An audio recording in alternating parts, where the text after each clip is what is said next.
The Central Division was one of the most log-jammed divisions last year. There was a lot of talent, middling talent in the Central Division, and a Stanley Cup came out of it with the Colorado Avalanche. What's changed in the Central Division this year with some of the powerhouse teams like the Minnesota Wild, the St. Louis Blues, the Colorado Avalanche, the up-and-coming Dallas Stars, the Nashville Predators, Winnipeg Jets, and the Connor Bedard sweepstakes challengees, the Chicago Blackhawks and the Arizona Coyotes.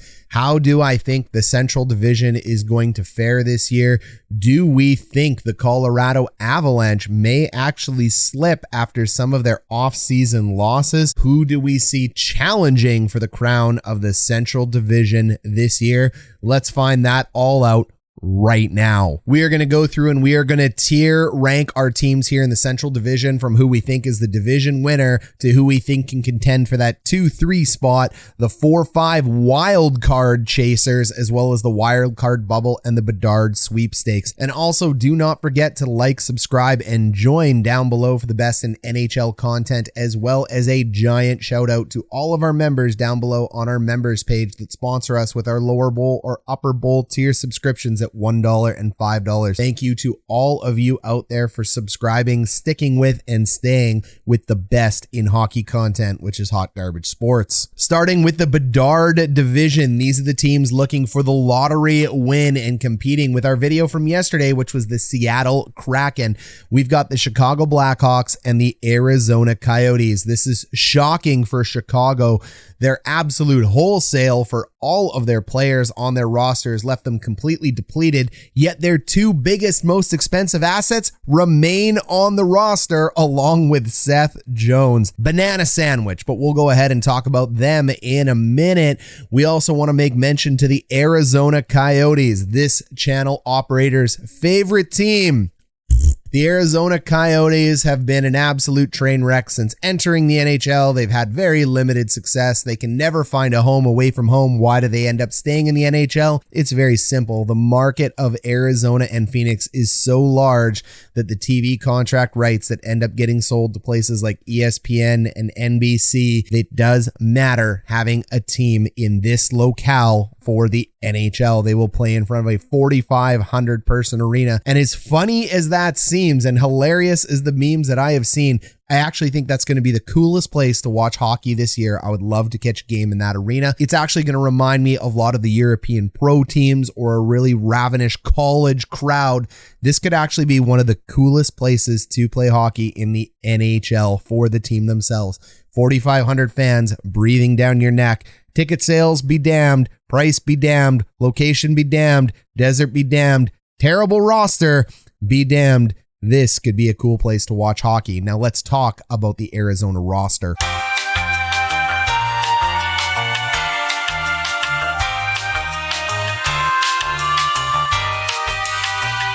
There are only a few players to mention here, and that's Clayton Keller, Lawson Crouse, and Nick Schmaltz. Outside of that, up front, there is not much going on for the Coyotes. On the back end, you have Gostisberg, Ghost Bear, one of my favorites on this team, and Jacob Chychrun, the absolute hidden gem of the Arizona Coyotes. Nothing to really mention in the goaltending category, and a team that loves battling for league minimum. They brought in Zach Kassian this year, if not only to get assets, but to get themselves up to the salary cap floor. This is a team that traded for Shea Weber's contract. This is a forever floor team. And when we talk floor team, we talk about dead cap and we talk about contracts of players that aren't playing. There is nothing to note here in Arizona. Connor Bedard, if you end up in Arizona, yikes. Now, also, Zona fans, please don't let that detract from all three of you who are diehard hockey fans and love your team. When we talk about the organization, you must separate that from the fan base. Any NHL fan is a great fan. Any NHL fan of the Arizona Coyotes is a great fan. But the Arizona Coyotes org? Nah, man. The Chicago Blackhawks wholesale continues, yet they hold on to Seth Jones, Jonathan Toews, and Patrick Kane. I think both Toews and Kane are going to be trade candidates this year coming at the deadline. Kane obviously has massive amounts of value on the trade market with the exception of his $10.5 million contract, but Chicago can hang on to that for one more year. Jonathan Toews likely doesn't have that much juice left in him, but he is one of the best leaders in the NHL, and you never lose your mind. He's still one of the smartest players in the NHL. Looking down this roster, you're going to see a lot of names that are not familiar. Max Domi may stand out to you, but names like Reichel, Kurashev, they're not going to stand out to you. Radish, maybe, maybe not. Are you a big junior fan? He never really hit his potential. And then when you take a look on the back end, yes, you have the Jones pairs, but that is not the Vlasic you may be thinking. It is not Mark-Edward Vlasic. No, no, no. And then when you take a look at the goaltending combo of Stalock and Mrazek, if there was ever a team that was intending to tank, it's this team. What I'm shocked with, though, is that all the talent they had under 24 years old, I would have thought they would have been looking to flip guys like Jones, Kane, and Toews, but they didn't. They flipped guys like DeBrincat and Brandon Hagel. Shocking, but let's see if it pays off. Moving into the wild card bubble, there is only one team here that I think is on the bubble of a wild card, maybe, maybe not, and that is my Winnipeg Jets. I actually have them at number 6 in this division. How the mighty have fallen in the last 4 years. The Winnipeg Jets are just a shell of their former selves. However, they still have enough talent to maybe compete and get it done. The challenge is there's locker room problems with the Jets. There's a brand new coach in town, but he really is just a temporary coach with a 2-year contract, 1-year offer, and they lost out on Barry Trotz. They have Connor Hellebuck in net, which is one of the brightest spots for the Jets. He is a top 3 goalie in the NHL. The trouble is when you take a look at the defensive pairings in front of Connor Hellebuck, there's a lot of money being spent, but there isn't a lot of impact being made. Dillon, Pionk, Morrissey, and Schmidt. Dillon and Schmidt ended up coming in to help turn the Jets' fortunes around. It didn't happen. Brendan Dillon is a stable, steady Eddie back there, but Nate Schmidt is overpaid and not producing the way he wants. Josh Morrissey, one of the best skaters in the NHL, a purely beautiful to watch defenseman with one exception. He runs around a lot, and sometimes he doesn't use that old hat rack on top of his head here to make the right plays. He finds himself out of position more often than not, in my opinion, but still has a premier shot and a great puck mover. Neil Pionk started off in Winnipeg with a lot of fanfare and a lot of talent. However, I think we are seeing that as Jacob Trouba becomes the captain of the New York Rangers, yes, Winnipeg ended up getting the draft pick in Pionk, but Trouba and those impact players still mean a lot. Look what he did for New York on their run to the conference finals last year. What a monster back there. Then we look up front and we've got Connor Dubois. We know Connor is a heart and soul guy with this team. We know Dubois is likely looking to leave to Montreal, but fortunes can change. Cole Perfetti taken before Seth Jarvis. Jarvis, massive impactor for the Carolina Hurricanes, but Perfetti had a great year last year and looks poised to break out for Winnipeg and may even be the future #1 center of this team. He's talented. He is one of the best passers already on this team. He is one of the most exciting pieces to the Winnipeg Jets this year. Ehlers continues to be one of the most important wingers for the Jets. Blake Wheeler newly stripped of his captain and his leadership. Mark Scheifele awaiting word of whether or not he will retain an A with Winnipeg. Ehlers and Scheifele, both supremely talented players. Wheeler a step behind, but can still contribute. The problem with Winnipeg, though, ends up in their bottom 6 with Harkins, Lowry, and Appleton. It's a very so-so to below average third line. We love Adam Lowry here in Winnipeg, but Appleton and Harkins are a step behind most of the NHL's third lines, especially in this division. And then Tony Nato and Barron are AHL top line players, but they are not NHL regulars. However, they are with the Winnipeg Jets. Again, I like the story of both these guys, but I don't think they're going to contribute a lot. And Christoph Vesalainen, maybe, maybe not. This is a guy that didn't just really pan out with Winnipeg. Maybe David Gustafsson ends up making the roster. The future of Winnipeg is Cole Perfetti, Chaz Lucius, Rutger McGroarty, and Brad Lambert. The question is, will Chaz Lucius end up cracking this roster? I think he should. Take a look at this fourth line. It's ugly. Brad Lambert probably needs another year of development. Same with Rutger McGroarty. But those 4 key players, along with Connor and Ehlers, Pionk and Morrissey, are likely the future core of the Winnipeg Jets. I just don't have this team doing a lot of damage this year. If anything, I would have preferred to see a full rebuild. and a chase to the Connor Bedard sweepstakes to join those young players. The 4-5 wildcard spot is occupied by the Nashville Predators. Anytime you got Juuse Saros in net, the Predators could do some damage. I don't think the Predators would have beaten the Colorado Avalanche last year, but they would have been a little more pesty had they had their number one goalie. This is a top 5 goalie in the NHL, and to some, one of the best, if not the best in the NHL. When you take a look at their defensive core, Roman Josi, McDonough coming in brand new this year, as well as Matthias Ekholm, that's a really nice top 4 that you have, especially adding Fabro into the mix. They end up getting William Carrier and Jeremy Lauzon. This team is built from the net out. So are they one of the best defensive cores in the NHL? No, they do not compete with the Calgary Flames or other teams in this division, but they're very stable and they're very strong. Taking a look at the forward group, Filip Forsberg is the gem here of the Nashville Predators. Ryan Johansson as well as Matt Duchene are fair enough as contributors. Then you've got Granlund and Tolvanen, and you can even see here Daily Faceoff doesn't even have a top 6 marked in yet for this team. This team doesn't have a ton of depth, but they have an NHL capable roster, and when you're built from the net out like they are with the top tier forward like Filip Forsberg, they can end up making the playoffs. Will they win the Stanley Cup? Likely not, but a more talented team than people give them credit for. Getting into the 2-3 contenders here, it's St. Louis, Dallas, and Minnesota in that order for me. I have St. Louis as 2, I have Dallas as 3, I have Minnesota as 4, but this could go in any order you want. That's why we end up tiering a list this way. When we take a look at Minnesota, Matt Boldy is one of the hidden gems of this team up front. He is an absolute money forward for the Wild. When you take a look at Ryan Hartman, Kaprizov is obviously their franchise player, and Zuccarello, it is a nice first line. Boldy is going to be getting a nice pay upgrade after his rookie deal. And then when you take a look at their third line right now, as it's penciled in, because I don't know if Joel Eriksson-Ek will remain on the third line. He may move up. We'll see what happens with Jost. But Foligno, Eriksson-Ek, and Greenway is one of, if not the best third lines in the Central Division right now. This is an absolute dominant line.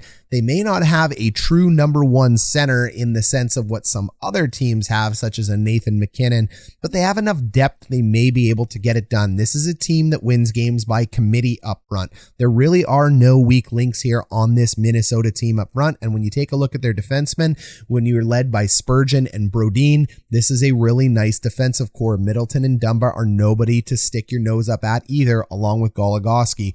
The biggest question for this team is Marc-Andre Fleury going to return to his winning ways? This is one of the greatest goalies in NHL history. Goalies can play amazing way into their twilight, so I'm not going to call them old wash or toast yet.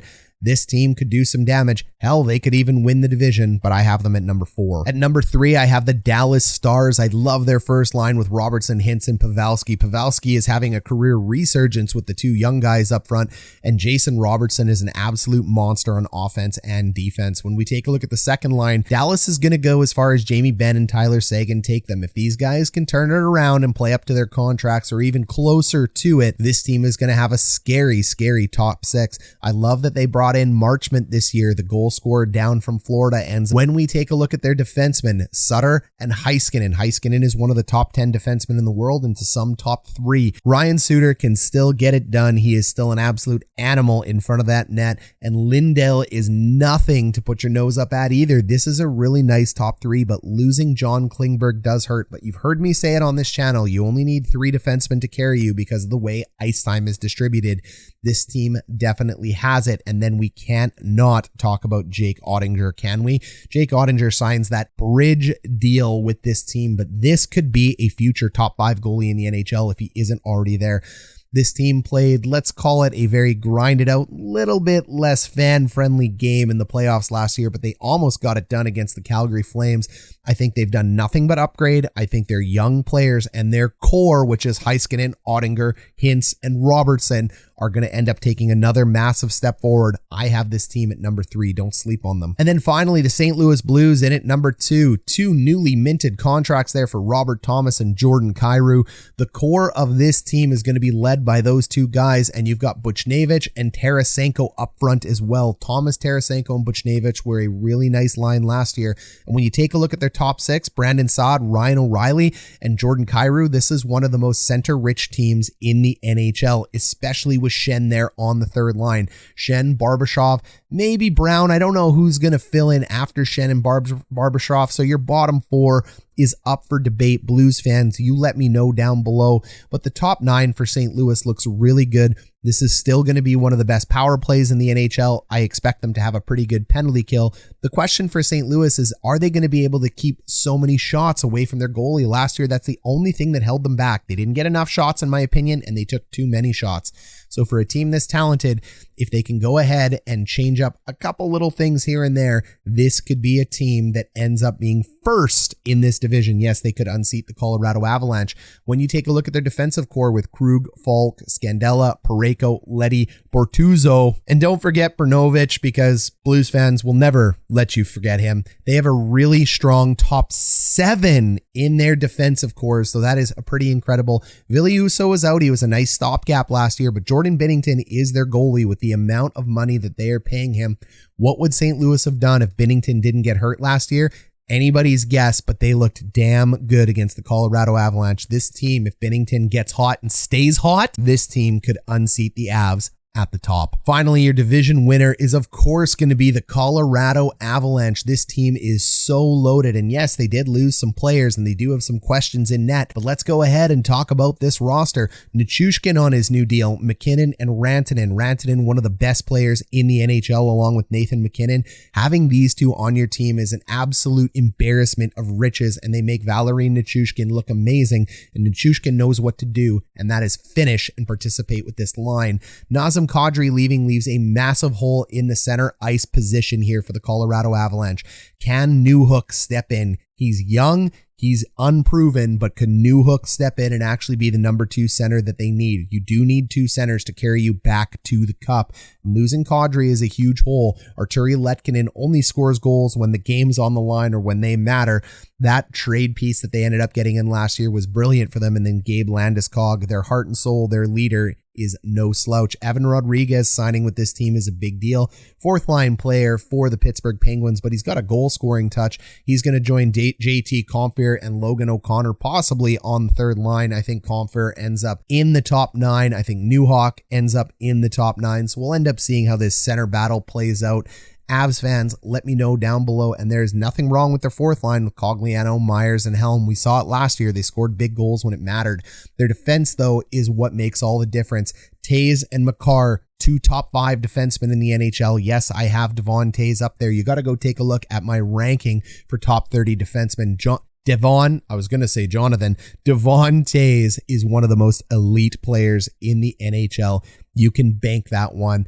Manson, Byram, and Johnson. Boehm Byram is going to step up for this team big time this year. I think he does crack the top 4 for this team. And Samuel Girard, after that massive hit last year, I don't know if he'll ever be the same player again, but when you have Byram, Makar, and Toews, this is going to be a hell of a team. But with no Girard, maybe not. With no Kadri, some questions down the middle of the ice. There are holes on this team that there weren't last year. And then finally, we take a look at goaltending. Francouz and Georgiev.